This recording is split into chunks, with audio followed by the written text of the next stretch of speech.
a very dynamic place and it's changing. And so if they depend on it, they need to understand what the potential changes are and see how that's going to affect their livelihoods.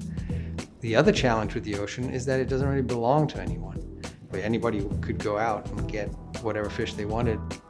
That's why I'm so excited about the rare approach, is that you have to work with the communities. You have to help them help themselves, in a sense, where we help them understand fisheries management, fisheries science at a high level, and why protecting fish and making sure that others can't come in and take it while you're protecting it is what's going to give you a more sustainable future.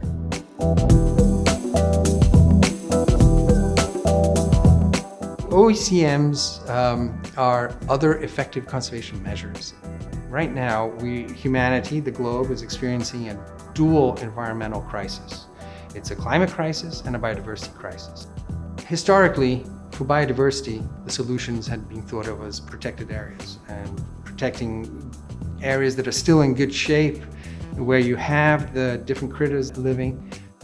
OECMs are a recognition that there's a lot of good conservation work that is needed that happens outside of those protected areas. And that's why they're called other effective conservation measures. We at RARE talk about OECMs a lot because what we do are other effective conservation measures. Conservation measures have to be place-based, they have to be anchored in community, and they have to be effective.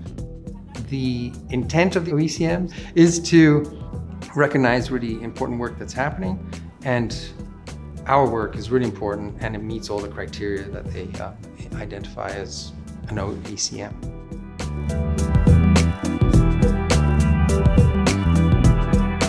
We've looked at the fish, the data that shows how much fish there are out there. And we call it biomass, which is a measure of abundance. And we look in the areas where no fishing is allowed and the areas in which fishing is managed. And we see that the abundance of fish, the biomass of fish, is growing in both of those areas, albeit at different rates. Our data is showing that even though fishing continues in those areas, because it's managed, the biomass is able to still grow, not shrink because it's all being caught. It's from the growth that you're going to be able to sustain the fishery into the future.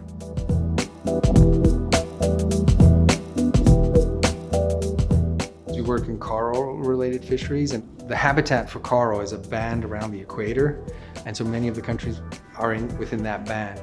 I think the next level is why coastal communities and fish, because those are the communities that currently are most directly dependent on the state of the environment.